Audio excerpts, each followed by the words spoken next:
आदिवासियों के लिए विकास कहा, आदिवासियों ने उठाए जिला प्रशासन से सवाल। आदिवासी किसानों के फसलों का भाव नहीं, आदिवासी फलियों में आज भी सड़क, पानी और बिजली जैसी मूलभूत सुविधाएं नहीं, इसलिए पलायन कर उजड़ रहे हजारों आदिवासी। वन अधिकार कानून के क्रियान्वयन को लंबित रख जिले के हजारों आदिवासी अपने अधिकारों से वंचित। आदिवासियों से वोट के बदले सरकार उन्हें सिर्फ गरीबी के जाल में बांध कर रख रही है। इसको लेकर आज दिनांक 1 अक्टूबर 2024 को नेपानगर तहसील के आदिवासी महिला पुरुषों द्वारा नेपानगर तहसील कार्यालय पर एकत्रित होकर किसान आयोग की सिफारिशों के अनुसार देश भर के किसानों की मांग के तर्ज पर किसानों को फसलों का 1.5 गुना भाव देने की कानूनी गारंटी की मांग उठाते हुए ज्ञापन सौंपा।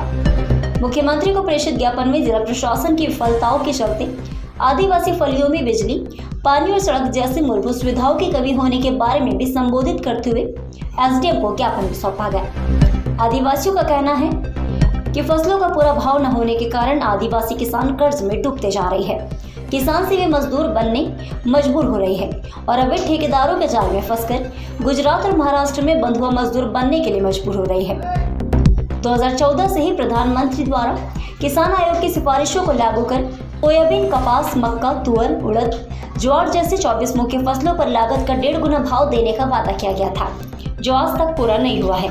देश भर के किसान आंदोलन की मांग पर भी केंद्र सरकार द्वारा यह आश्वासन दिया जाता रहा है, जो कि आज तक पूरा नहीं हुआ है।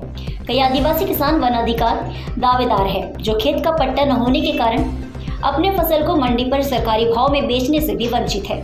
बुरहानपुर में हजारों वन अधिकार दावों को लंबित रखकर आदिवासियों को विकास की मुख्य धारा से भी दूर रखा जा रहा है। बुरहानपुर प्रशासन और मध्य प्रदेश सरकार के विकास के दावे पूरी तरह खोखले साबित हो रहे हैं। एक और बुरहानपुर प्रशासन को नल जल योजना के क्रियान्वयन और तथाकथित रूप से हर घर में जल पहुंचाने के नाम पर पुरस्कार दिया गया है, लेकिन सच्चाई यह है कि आदिवासी फलियों में आज भी नल जल योजना से आदिवासी समाज वंचित है और महिलाओं और बच्चों को आज भी पानी अपने सर पर ढोकर लाना पड़ता है। सिर्फ नल जल योजना ही नहीं, पट्टे न होने के कारण आदिवासी किसान पीएम सम्मान निधि, सिंचाई के लिए स्थायी बिजली कनेक्शन, फसल बीमा योजना जैसे किसानों को मिलने वाली योजनाओं से भी वंचित है। वही केंद्र सरकार 2022 से दावे कर रही है कि देश में हर घर को 24 घंटे बिजली दी जा रही है। सच्चाई यह है कि बुरहानपुर के आदिवासी फलियों में आज भी हजारों परिवार अंधकार में है, जिसके बारे में शासन प्रशासन द्वारा आंख मूंदने के अलावा कुछ नहीं किया गया है। बिजली जैसे मूलभूत सुविधाओं से वंचित आदिवासी बच्चे कैसे अपनी शिक्षा पूरी करें? आज के इस दौर में किसी भी परिवार को बिजली से वंचित करना उन्हें जानबूझकर गरीबी में फंसा के रखने के बराबर है, जिसके लिए शासन प्रशासन पूर्ण रूप से दोषी है।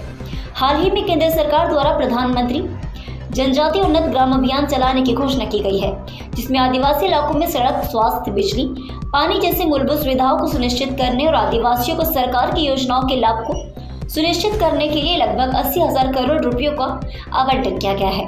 इसमें विशेष रूप से वन अधिकार अधिनियम के क्रियान्वयन की भी बात की गई है। आदिवासियों द्वारा पीढ़ियों से काबिज अपनी भूमि पर वन अधिकार कानून अनुसार जांच और क्रियान्वयन की मांग उठाए जाने के बावजूद वन अधिकार कानून के क्रियान्वयन के मामलों में बुरहानपुर प्रदेश के सबसे पिछड़े जिलों में से है।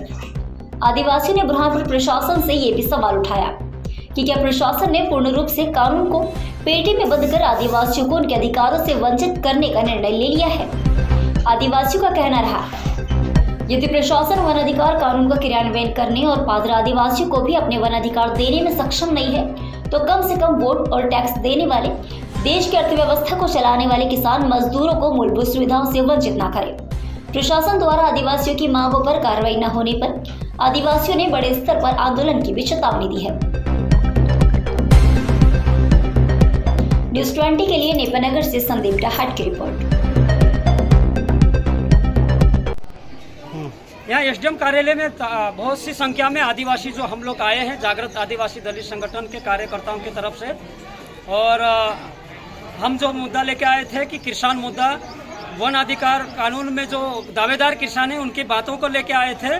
और यहाँ पर जो बड़ी संख्या में जो आदिवासी किसान हैं, जो दावेदार किसान हैं, उनकी मांगे हैं कि हमारा पट्टा नहीं होने के कारण से हमारा विकास ना रोका जाए, स्कूल का विकास ना रुका जाए, नल जल योजना का विकास ना रुका जाए, और बिजली का विकास ना रुका जाए, और जो किसान निधि योजना का विकास ना रुका जाए। ये सारा विकास को लेकर आज आदिवासी जागृत आदिवासी दलित संगठन तरफ से, मेरा नाम रतन अलावे, और हमारी ये मांगे हैं कि अगर ये विकास अगर पट्टा नहीं देता है तो विकास चाहिए हमें। अगर विकास नहीं देता है तो पट्टा चाहिए हमें। दोनों में से कुछ भी हमें सरकार से चाहिए। अगर ये सरकार अगर नहीं करती है तो हम इससे डबल बड़ी ताकत के साथ हम उग्र आंदोलन करेंगे और आगे हम और लड़ाई लड़ेंगे, क्योंकि कानून का पालन नहीं होता है तो हम जरूर लड़ेंगे। हम कानूनी अधिकार मांगने के लिए हम लड़ने में सक्षम है। हम आगे लड़ेंगे और सब साथी जिंदाबाद।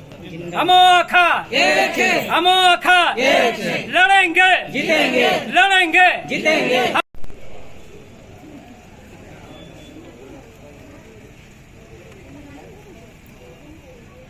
आज हम किसान और मजदूर, आज हमें समर्थन मूल्य का भाव नहीं मिल रहा, इसलिए हम यहाँ एकजुट होकर एसडीएम कार्यालय में आए और हम एसडीएम कार्यालय को ये अवगत कराते हैं कि हमें समर्थन मूल्य का भाव क्यों नहीं मिल रहा।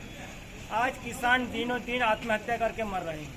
हम यही मांग करते हैं कि हमें हरी फसल कपास का 10,500, मक्का का 3,000, सोयाबीन 6,000, ऐसे हम 24 जितने हम फसल बोर उसका पूरा भाव समर्थन मूल्य का मांग कर रहे हैं। हम सभी जितने किसान मजदूर आए 2000 से अधिक है, हम ये मांग करते हैं कि हमें समर्थन मूल्य का भाव मिले। हम सारी जनता आक्रोश के साथ यहाँ पे आए थे ताकि हमारा भाव का पूरा मिले, ये हमारी मांग है।